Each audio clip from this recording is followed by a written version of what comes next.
आज बात करेंगे पनिशमेंट ऑफ बाईगैमी की द्विविवाह के लिए दंड। ठीक, इसके लिए हिंदू मैरिज एक्ट में क्या प्रावधान है और जो आईपीसी था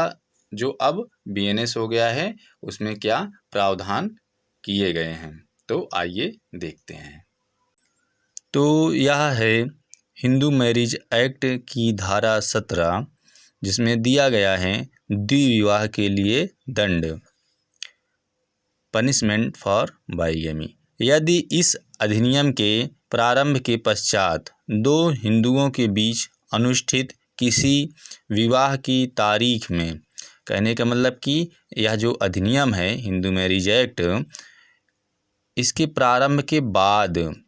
दो हिंदुओं के अनुष्ठित अनुष्ठित किसी विवाह की तारीख में, ठीक,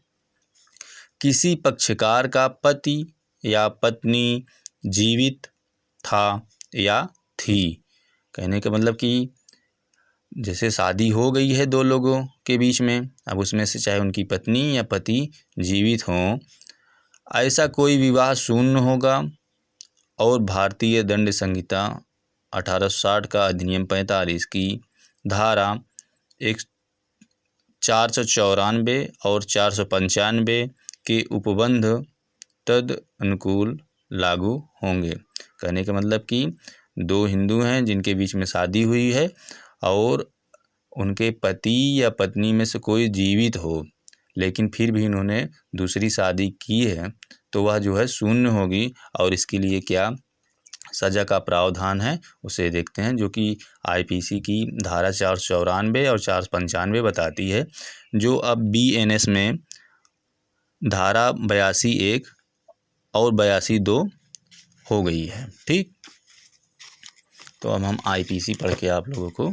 दिखाते हैं, सुनाते हैं। मतलब 494 धारा, पति या पत्नी के जीवन काल में पुनः विवाह करना। जो कोई पति या पत्नी के जीवित होते हुए किसी ऐसी दशा में विवाह करेगा जिसमें ऐसा विवाह इस कारण शून्य है कि वह ऐसे पति या पत्नी के जीवन काल में होता है, वह दोनों में से किसी भांति के कारावास से जिसकी अवधि 7 वर्ष तक की हो सकेगी दंडित किया जाएगा और जुर्माने से भी दंडनीय होगा। अब पढ़ते हैं धारा 495, वही अपराध पूर्ववर्ती विवाह को उस व्यक्ति से छिपाकर जिसके साथ पश्चातवर्ती विवाह किया जाता है। कहने का मतलब पहले विवाह को छिपा करके बाद में जो शादी की जाती है। जो कोई पूर्ववर्ती अंतिम धारा में परिभाषित अपराध अपने पूर्व विवाह की बात उस व्यक्ति से छिपा कर करेगा जिससे पश्चातवर्ती विवाह किया जाए, वह